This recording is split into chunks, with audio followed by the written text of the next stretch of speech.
মাদ্রাসা মক্তবের ইমাম নয়।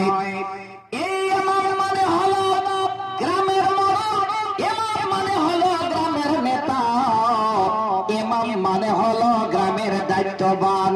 নবীজি বলছেন ফাল ইমাম রাইন, হে মোড়ল তুমি হলে গ্রামের এবার রাখাল, তুমি হলে গ্রামের দায়িত্ববান, হে নেতা তুমি হলে গ্রামের দায়িত্ববান।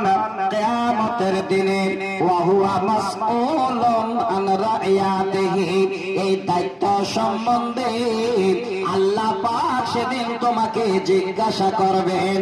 হে গ্রামের মোড়ল, কেমন করে তুমি গ্রামের মোড়লি করেছিলে? হে দায়িত্ববান, কেমন করে গ্রামের দায়িত্ব বহন করেছিলে? হে গ্রামের সমস্ত রকমের মাতব্বরেরা কেমন করে গ্রামে মাতব্বরি করেছিলে? এবার তোমার গ্রাম সম্বন্ধে আমার কাছে হিসাব দাও। গ্রামের হিসাব চাইবে। আজকে যদি মোড়ল মাতব্বরেরা, গ্রামের দায়িত্ববানেরা, গ্রামের নেতারা যদি ঠিক হয়ে যেত, তাহলে এত বড় এই রকমের বাজার একদম চাষার বুকে আপনারা বসাতে পারতেন না। কেন? আর জায়গা ছিল না।